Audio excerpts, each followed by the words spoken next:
Bonsoir tout le monde, je suis le révérend René Bouchard d'Église Amour-Lévis, au 34 rue Notre-Dame-Ouest à Victoriaville. Alors, on est dans la continuité de l'enseignement du mercredi soir sur les alliances. Alors, on a vu d'abord l'alliance adamique, on a vu un peu plus sur l'alliance adamique, les gens retiennent beaucoup l'histoire de la chute plutôt que l'histoire de la grâce.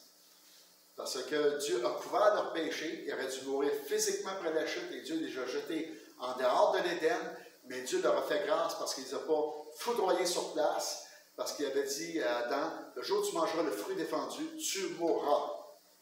Et on a vu comment le diable a emmené l'incertitude chez Ève, elle n'avait pas entendu le décret parce qu'elle a été créée après le décret, à partir de la côte d'Adam, et même dans le Nouveau Testament, dans Romains chapitre 5, la responsabilité d'entrée du péché dans le monde n'est pas sur Ève, mais sur Adam.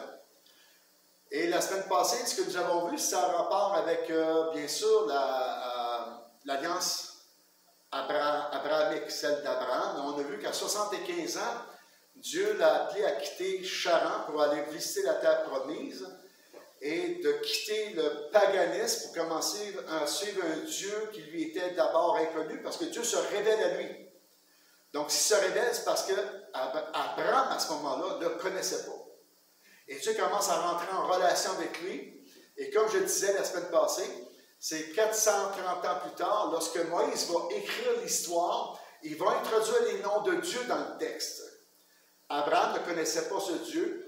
Alors, on ne peut pas dire, oui, il savait qu'il le nommait de cette façon, avec le Yahvé, Y-H-W-H, de Exode chapitre 3, qui est révélé à Moïse, qui dit, je ne connais même pas ton nom, qu'est-ce que je vais pouvoir leur dire s'ils me demandent le nom, ton nom? Puis il a répondu, je suis celui qui suis, Y-H-W-H, et le verbe être, tout simplement. Et ce que ça nous amène à voir ici, c'est vraiment le contexte, comment s'est développé. C'est qu'on a vu d'un coup qu'il a commencé à sortir de Charan, aller dans la terre promise, et Dieu commence à lui révéler tout ce qui va se passer, et l'avenir de sa vie, et l'avenir de sa postérité, de ses enfants, de ses petits-enfants et arrière-petits-enfants, jusqu'à temps qu'on voit la continuité de cette promesse qui a de la valeur jusqu'à maintenant. Parce que le peuple de Dieu, ce n'est pas l'Église. L'Église, c'est la fiancée. L'Église, c'est la Vierge dans ce sens-là. Hein? Celle qui attend de se marier avec Jésus. Donc, le symbolisme de l'Église, au travers du mariage, n'a aucun rapport avec celle du peuple qui est l'Ancien Testament. Donc, Dieu n'a pas tourné son regard. Pourquoi? Parce qu'il a fait un engagement de perpétuité dans l'alliance abrahamique en raison de la postérité d'Abraham. Et dans l'Ancien Testament, on voit que les croyants sont issus d'Abraham aussi. Ceux qui sont nés nouveaux sont issus d'Abraham, le croyant. On voit ça dans Hébreux chapitre 11, toute cette histoire. Mais ce soir, je n'ai pas monté le texte, c'était la fin de la semaine passée. Et la semaine passée, on a vu que dans cette alliance abrahamique, bien, que Dieu leur a promis qu'elle allait sortir de l'Égypte. Hein?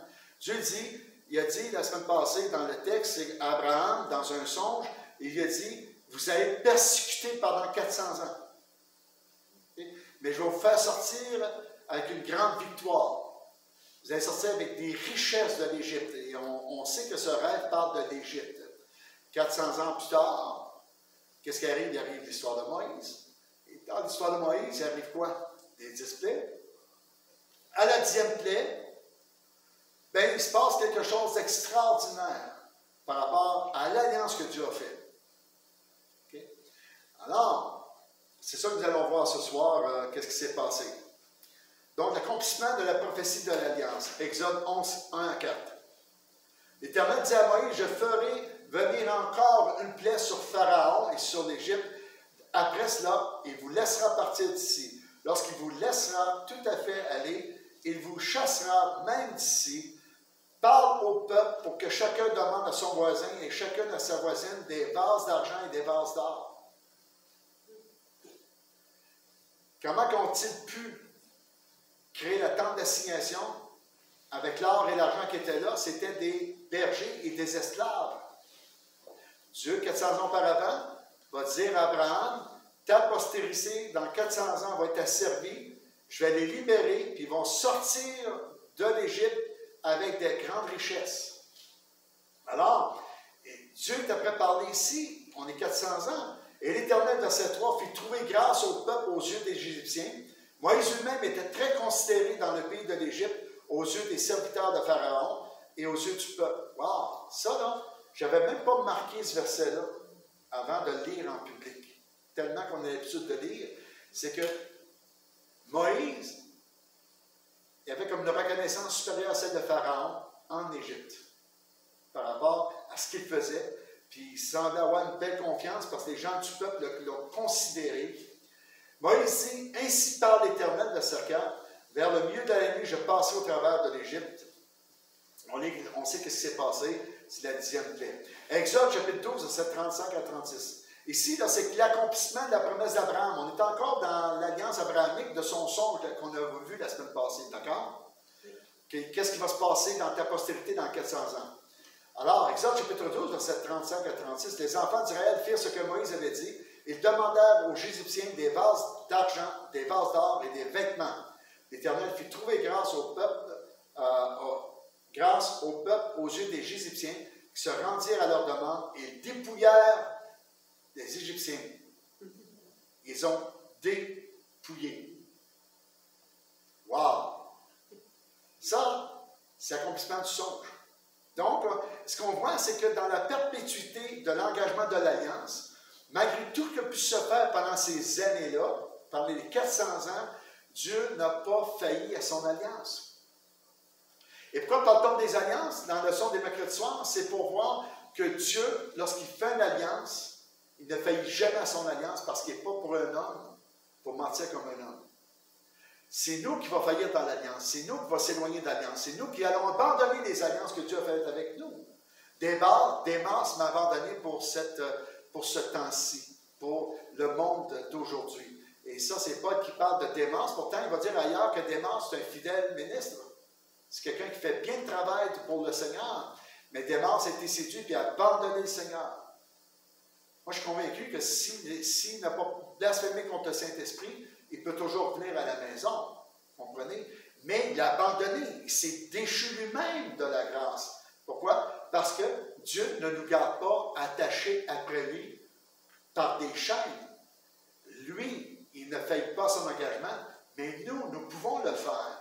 Ici, je ne veux pas parler une fois sauvé, toujours sauvé. C'est un rapport aux alliances pour voir la sécurité qu'on a en lui. La sécurité n'est pas dans notre engagement. La sécurité est dans l'engagement de Dieu. Que lui, même tout ce que nous allons faire, on peut toujours lui faire confiance que lorsqu'on revient d'un mauvais chemin, qu'on a péché, qu'on demande pardon, il nous pardonne, il nous reprend, il ne nous abandonne pas. Ainsi, Calvin disait, Dieu ne déchoira pas l'homme de sa main. Pourquoi? Parce qu'il a fait une alliance. Et Dieu ne brise pas ses alliances. Et ça, c'est intéressant. Pourquoi? Parce que plusieurs chrétiens, plusieurs enfants de Dieu ont des difficultés parfois dans leur vie, puis seulement si Dieu ne les a pas abandonnés. Mais s'ils connaissaient comment fonctionnent les alliances, ben, ils ne poseraient jamais la question. C'est que moi, comme pasteur dans le counseling, ben, je vais leur partager à propos des alliances. Comment Dieu garde son alliance envers tout le monde qui s'est engagé. Et ça devient important. Pourquoi? Parce que l'assurance salut vient de l'engagement de Dieu. Pas de ce que je suis capable de faire. Pas de mes propres forces, pas par ma propre compréhension, pas par mon intelligence, ni par ma foi. Ce qui garantit l'alliance, c'est pas moi. C'est celui qui fait l'alliance. C'est le plus grand qui veut bénir le plus petit. C'est lui qui a le pouvoir de garder cette alliance. Et c'est pour ça que Paul dit, il a le pouvoir de vous garder dans les temps difficiles. Dans une de ses épîtres. Vous vous souvenez de ce verset? Là, c'est cité à la volette. Là.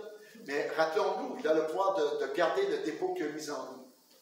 Donc, à partir de là, ici, on voit 430 ans plus tard. C'est qu'à quelque part, il s'en est passé des histoires là, durant ces 400 ans-là. Et pourtant, Dieu, il dit à Moïse, j'ai fait une promesse et voici, ça s'accomplit maintenant. Et on voit l'accomplissement où ils vont dépouiller l'Égypte, sortir, telle la vision d'Abraham avec de grandes richesses. Et des vêtements. N'oubliez pas que les vêtements avec lesquels ils vont sortir, ils vont les garder pendant 40 ans dans le désert. Ils auraient dû les garder pour leur vie, mais 3 semaines de voyage pour traverser la terre promise. Mais à cause du péché, à cause de leur incrédulité, ben, ils ont tourné en rond dans le désert pendant 40 ans. La génération qui est sortie d'Égypte n'a pas entré. Toute la génération de l'Égypte qui était de 30 ans en montant n'ont pas entré dans la terre promise. Mais leurs enfants ont entré dans la terre promise. Donc, ils pouvaient se rappeler des grands exploits que Dieu a fait dans le désert pour les nourrir, les fournir l'eau. Et la Bible dit que leurs vêtements et leurs souliers ne se sont pas usés durant les 40 ans. Si l'alliance de Dieu n'est pas sérieuse et n'est pas stable et solide, bien ici, on voit tout le contraire, avec toute l'histoire qui s'est passée. Ça va jusque-là? Je sais si je parle avec des convaincus, mais le diable sait nous prendre là où on a de la difficulté. Puis ce que le diable va toujours mettre en doute, c'est quoi? L'alliance. La première chose qu'il met en doute, c'était quoi? L'alliance. On dit le péché originel. Okay? C'est toujours la raison de notre alliance. Es-tu sûr que tu es vraiment sauvé? Qu'est-ce que la façon que tu as pensé? Es-tu sûr que tu as vraiment compris la parole? Est-ce vraiment, est-ce que Dieu vraiment va te comprendre de la façon que tu pries? Oui, parce qu'avant même lorsque j'étais pécheur, Christ est mort pour moi. Il m'a sauvé. Il sait qui je suis. Et je ne veux pas remettre en doute son alliance. Je peux avoir de la misère, moi, à vivre l'alliance de la grâce, qu'on parlera en dernier tout, mais je sais que lui ne change pas son alliance. Et la preuve, l'histoire entière de la Bible nous en parle. Et ça doit toujours nous encourager, pour nous-mêmes, pour bâtir notre foi davantage et aider les frères et les sœurs qui vivent des moments difficiles. Là. Parce que même David, il a dit, « T'es où, Dieu? T'es où? » Parce qu'on est des gens de feeling, puis à un moment donné, on ne sent plus le Seigneur, et le diable nous attaque à ce moment-là, toujours par rapport à la sécurité qu'on a avec Dieu. Toujours, toujours, toujours, c'est un must. Pourquoi? Parce que la Bible dit, connaissez les ruses du diable, il est tel qu'il était au commencement, et la première chose qu'il met en question, la grâce. L'alliance de Dieu qu'il a faite avec David. Pas David, mais avec Adam et par la suite. Amen. Alors, ce qui m'emmène ici, le renouvellement de l'alliance avec le signe de la circoncision et son nom changé. Et là, certains commentateurs vont dire, voici l'alliance où ce qu'elle devient définitive. Parce qu'avant ça, à l'âge de 75 ans jusqu'à 99 ans, Dieu se révèle par des miracles, par des changements, par des protections, par la naissance de son fils, le bélier plutôt que sacrifier son fils, la victoire sur ses ennemis, la Sodome et Gomorrhe, toute cette histoire-là, il le voit sous ses yeux, il le voit apparaître, il va nommer ce Dieu-là comme il peut. Plus tard, Moïse révèle le nom à partir de comment l'expérience vécue, et tout d'un coup, là, Dieu est après faire dire, maintenant, tu sens bien comprendre qui je peux être pour toi. Voici maintenant ce que je veux faire définitivement pour toi. Et plusieurs vont dire, l'alliance, elle est comme scellée par, à ce moment-là, pour la vie d'Abraham. Genèse chapitre 17, verset 11. Lorsqu'Abraham fut âgé de 99 ans, l'Éternel apparut à Abraham et lui dit, je suis le Dieu Tout-Puissant, le El Shaddai, marche devant ma face et sois intègre. J'établirai mon alliance entre moi et toi, et je te multiplierai à l'infini. Abraham tomba sur sa face, et Dieu lui parla en disant, voici mon alliance que je fais avec toi. Tu deviendras père d'une multitude de nations. On ne t'appellera plus Abraham, mais ton nom sera Abraham, père d'une multitude. Car je te rends père d'une multitude de nations. Je te rendrai fécond à l'infini, et je ferai de toi des nations, et des rois sortiront de toi. J'établirai mon alliance entre moi et toi, et tes descendants après toi, selon leur génération, ce sera une alliance perpétuelle, en vertu de laquelle je serai ton Dieu et celui de ta postérité après toi. Voyez comment il établit là? Il dit, voici ce qui va se passer, voici ce qui va se passer, voici comment je m'engage, voici ce que je fais, voici comment je fonctionne, voici ce que j'attends de toi. Tu sais? Parce qu'on a des responsabilités quand on suit le Seigneur. Sinon, on serait des enfants gâtés. Tu sais? On ne fait pas les choses pour être sauvés, on fait les choses parce que nous appartenons à Dieu. Et des choses raisonnables qu'on doit faire. Un père demande des choses raisonnables à ses enfants de faire dans la maison. Et c'est la même chose. Ce que nous appelons là, la consécration. Un mot qui semble être magique, mais qui veut juste dire, deviens responsable de ce que Dieu te met en charge. Tu es père de famille, prends soin de ta famille. Tu as un ministère à l'église, prends soin de ton ministère. Sois responsable. Et Jésus va dire, ben, porte ta croix. Une autre façon de parler de la consécration. Verset 9. Dieu dit à Abraham, toi, tu garderas mon alliance, toi et tes descendants après toi selon leur génération. C'est ici mon alliance que vous garderez entre moi et vous, et ta postérité après toi. Tout le monde parmi vous sera circoncis, et vous vous circoncirez, et ce sera un signe d'alliance entre moi et vous. Et ça devient une discussion dans la grâce au livre aux Galates. Est-ce que la circoncision a de la valeur pour montrer que nous sommes sauvés? Pas du tout, parce que c'est par grâce qu'on est sauvés. Mais un juif ne pouvait pas dire qu'il était juif s'il n'était pas circoncis. Parce que la façon que l'alliance était discutée, c'était en raison de la circoncision de tout jeune garçon 8 jours après sa naissance. Et savez-vous pourquoi c'est 8 jours après sa naissance? La cause est bien médicale. En dedans de 8 jours, il pourrait mourir de circoncision. À partir de 8 jours, le corps a développé de quoi se défendre. Ce que je vous dis, là, c'est des médecins qui en ont parlé, la circoncision dans l'Ancien Testament, pourquoi c'était 8 jours. Donc, Dieu ne voulait pas perdre les enfants, les petits morts qui faisaient circoncire. Donc, à 8 jours, les petits garçons, comme les petites filles aussi en passant, mais on ne circoncie pas les filles, bien sûr. Mais ce que ça fait, malgré qu'en Afrique, on appelle ça l'excision, okay, qui est abominable, aucun rapport, mais il reste quand même la circoncision. Et c'est pour ça que les Juifs sont tellement fiers de leur circoncision, parce qu'ils disent que je fasse n'importe quoi, Dieu est obligé de m'accepter parce que je suis circoncis. Je suis l'alliance d'Abraham. Oui, Marie-France. Tu parles d'excision, tu dis que c'est abominable, la circoncision. Moi, j'en ai pas de ça, mais j'ai l'impression de faire ça circoncire. Bien, on en parlera ailleurs que sa caméra. Okay? Parce que là, c'est un discours, c'est un débat chez les chrétiens. Il y en a qui sont pour, il y en a qui sont contre. Il y a beaucoup d'études médicales qui prouvent la raison pourquoi la circoncision est bonne, puis d'autres qui vont contredire ça. C'est la science. La science, quand il y en a un qui est pour, il y en a 3 qui sont contre. Quand il y en a 3 qui sont contre, il y en a 10 qui sont pour. Hein? C'est la science. Fait que, quelque part, là. Mais nous, mon premier pasteur était un vétérinaire.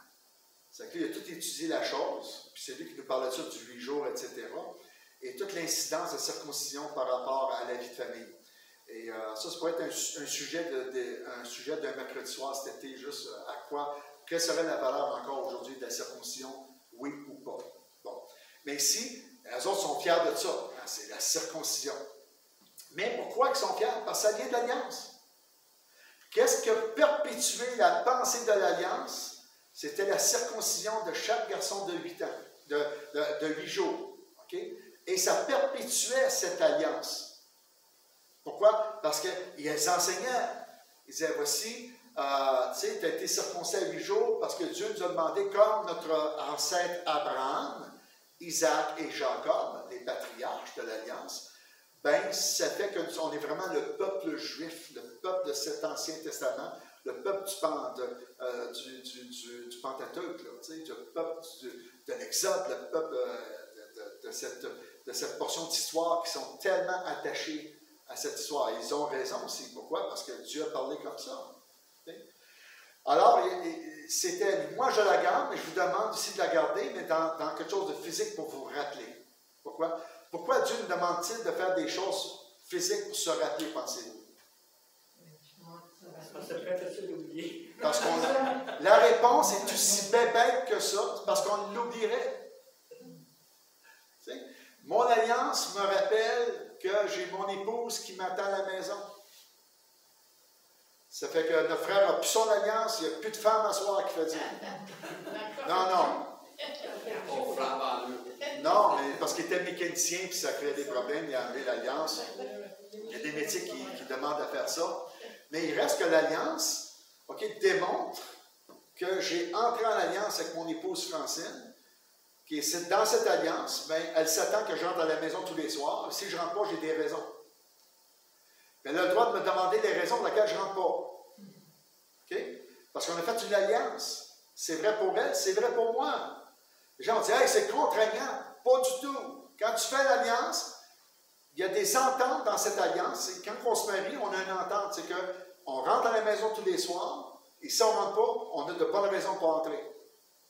Moi, j'enseigne ça aux jeunes chrétiens, là. Oui.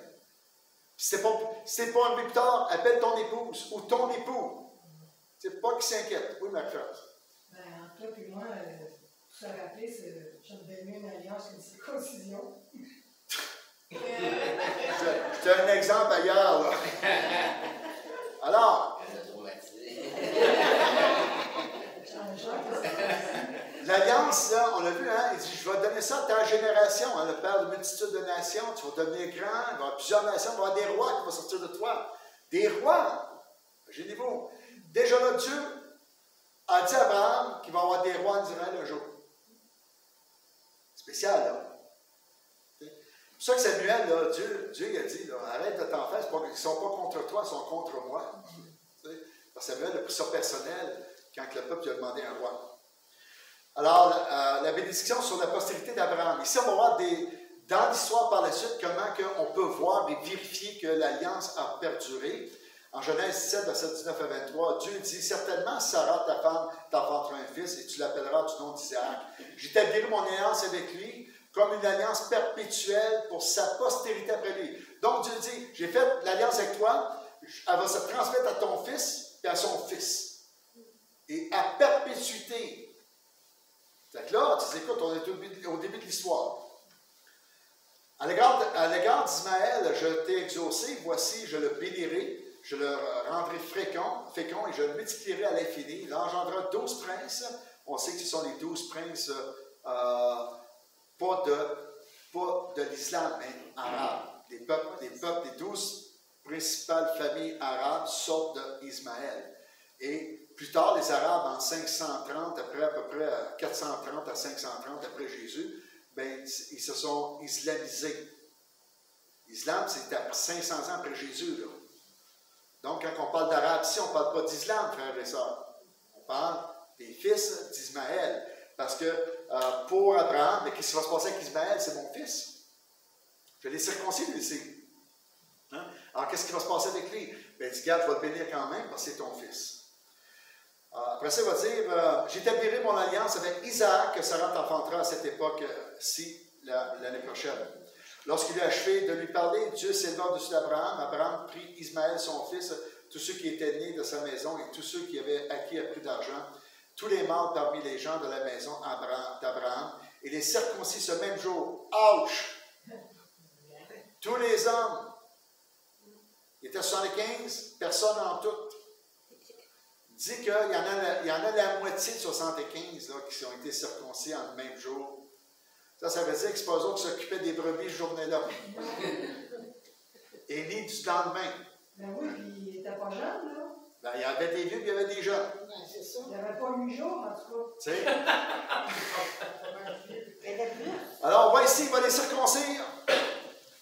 Toute sa famille. Après ça, l'accomplissement prophétique de cette alliance à perpétuité sur la postérité d'Abraham. Genèse 32, 9, Jacob dit, Dieu de mon père Abraham, Dieu de mon père Isaac, Éternel qui m'a dit, retourne dans ton pays, dans ton lieu de naissance, je te ferai du bien. Jacob, il parle du Dieu de son père, qui est le même que le Dieu de son grand-père. Hein? Le Dieu d'Abraham, Isaac et Jacob, c'est une expression très populaire dans l'Ancien Testament. Pourquoi? Et là, c'est là qu'on voit que Dieu a fait sa promesse à Abraham, pour aller à la suite. Et prophétiquement, ça s'est accompli. Exode 2, 24. Dieu attendit leur gémissement et se souvint de son alliance avec Abraham, Isaac et Jacob. Vous voyez, toute l'incidence, hey, on est plusieurs années, là. Exode 6, verset 4 à 5. J'ai aussi établi mon alliance avec eux pour leur donner le pays de Canaan, avec eux, Abraham, Isaac et Jacob, le pays de leur pèlerinage dans lequel ils ont séjourné. J'ai entendu le gémissement des enfants d'Israël que les Égyptiens tiennent dans leur servitude et je me suis souvenu de mon alliance. Hein? Là, on n'est pas quelques années, on est 400 ans plus tard. Et Dieu se souvient de l'alliance qu'a faite Abraham, Isaac et Jacob. Comprenez pourquoi que je dis? Notre assurance vient du fait que Dieu ne trompe pas son engagement. Il ne le brise pas parce qu'on a des problèmes dans nos vies. Bien au contraire, si on a des problèmes dans nos vies, il va tout faire pour nous les donner, pour nous aider. N'oubliez jamais l'histoire du Fils prodigue.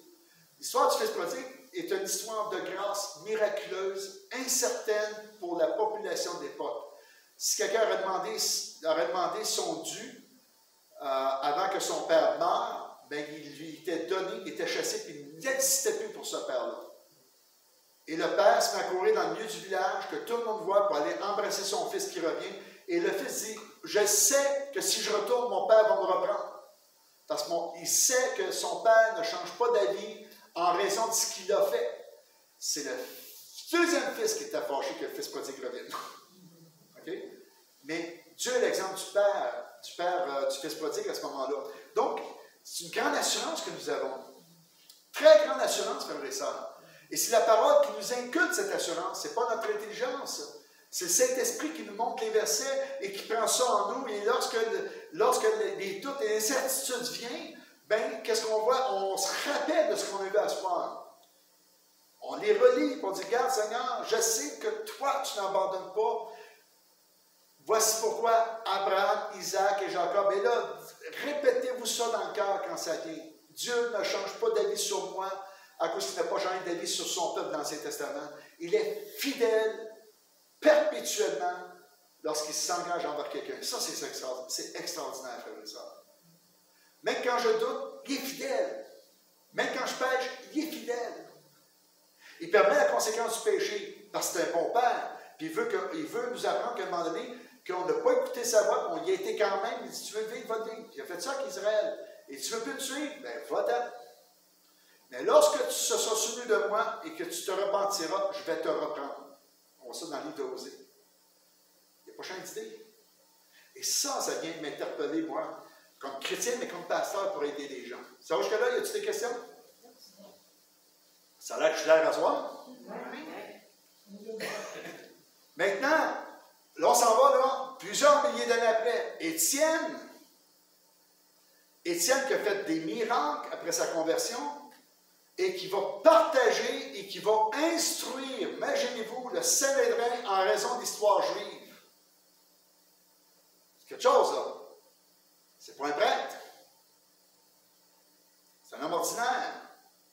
Et voici, dans cela, il va rappeler l'histoire d'Israël et de l'Alliance encore. En Acte 6, verset 8, c'est long, hein? Allez le lire. Étienne, plein de grâce et de puissance, faisait des prodiges et de grands miracles parmi le peuple. Acte 7, verset 31-32. Moïse, voyant cela, fut étonné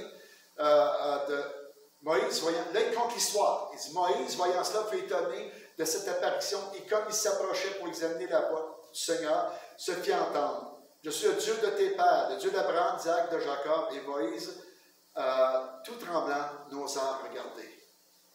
Là, il est apparu sur le Sanhédrin, mais vous ne vous souvenez pas de cette histoire-là? Mais c'est quoi le Sanhédrin?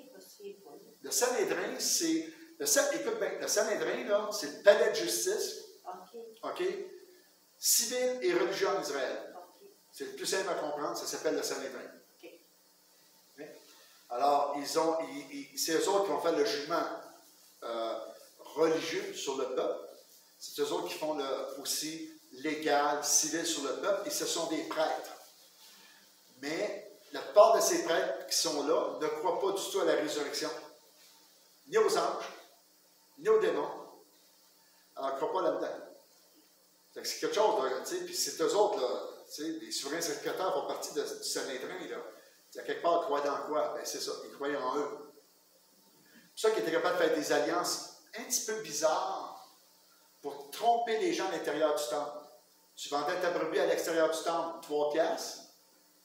Okay? Le marchand vendait la brebis à l'intérieur du temple parce qu'il fallait que ce soit des brebis approuvées par le temple pour les sacrifices, du temple de Jésus. Et là, tu avais les vendeurs du temple qui vendaient à profit pour eux et pour le temple et le Sanhédrin à gros taxes. Tu avais eu 3 piastres, tu leur payais 25 piastres en dedans. Tout le monde se graissait à la patte, c'est un commerce qui était permis par le temple et le Sanhédrin. Ça change, c'est pareil. Il n'y avait pas de crainte de Dieu, là. Alors, on voit que c'est rappelé ici. Donc, as-tu des questions pour ce soir?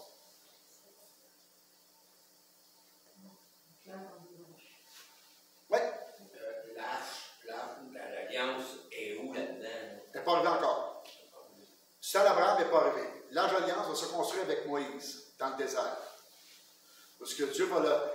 Si on voit cette histoire-là, quand Dieu demande à Moïse de monter sur la montagne, okay, du Sinaï, puis là, il va monter, puis il va dire, ce que je te montre sur le temple céleste, là, cette tente d'assignation, tu la refais sur terre. Donc, il y a eu l'ordonnance de faire ce qu'il a vu au ciel pour le faire sur terre. Maintenant, je ne te dis pas que le temple de Dieu dans le ciel, ça ressemble à l'arche de l'Alliance sur terre. Mais l'arche de l'Alliance, la tente d'assignation, il y a beaucoup de symbolisme au travers de ça. Des couvertures qui recouvrent, sa référence à l'Alliance, de la grâce, la personne de Christ. On peut travailler de cet automne, j'aimerais travailler ça avec vous, le symbolisme de la tente d'assignation. Jusqu'à certains points, les couleurs, mais pas la numérologie. Je ne suis pas fort comme numérologie chrétienne, moi je ne suis pas fort là-dessus. Alors, il y a des choses que je peux dire, mais d'autres choses que je n'en manquais pas dedans, mais on pourra revoir ça. Mais ce qui est intéressant, c'est que pour le peuple, c'est important que Dieu marche devant le peuple, et Dieu a demandé de faire un coffre qui s'appelle l'Arche de l'Alliance. Mais il y a une tente qui recouvre, puis tu ne te présentes pas devant Dieu comme tu veux, c'est seulement qu'un souverain sacrificateur, une fois par année, qui rentre en arrière du voile, du lieu très saint pour rencontrer Dieu, puis sortir en sortant en disant « Dieu nous pardonne ». Okay? Donc, ce sont les prêtres qui s'en occupent. Et tu emmènes ton sacrifice à l'intérieur de l'enceinte, qui est tu as la tente au centre, puis tu as tout le pourtour de la tente, okay, que tu peux rentrer par la grande porte en avant. Tu rentres pour offrir un sacrifice pour le pardon de tes péchés ou différentes affaires. Fait que tout ça pour présenter, en fin de compte, que l'effet du péché est terrible parce que ce sont des innocents qui payent pour le péché, pour ton péché. Des animaux que toi, tu aurais dû mourir pour ton péché, ce sont des animaux que tu vas sacrifier. Puis ce que ça aurait dû entraîner une compréhension que le péché, c'est laid même pour nous autres. Puis eux autres, qu'est-ce que ça a fait? Ça a créé quoi? Ben, Dieu m'a demandé de le faire, je l'ai fait, il n'y a plus rien à me demander. Donc, leur conscience n'a pas été touchée. Et c'est pour quelle raison que leur conscience n'a pas été touchée? Parce qu'elle n'a pas la foi. Il n'avait plus de confiance. Il n'a pas de repentance. Comment? Parce qu'elle n'a pas la foi, il est orgueilleux. Non, il y avait la foi parce qu'il faisait. S'il n'y avait pas de foi, il ne l'aurait pas fait. Il y avait une foi. Okay? Mais ça n'a pas produit la reconnaissance. Et c'est mauvais quand je pêche parce que c'est quelqu'un d'autre qui paye. Ok, ouais, ok. Il n'a pas eu de repentance. Oui, il y en a parce qu'ils vont faire le sacrifice. Ils ne réalisent pas comment le péché est laid.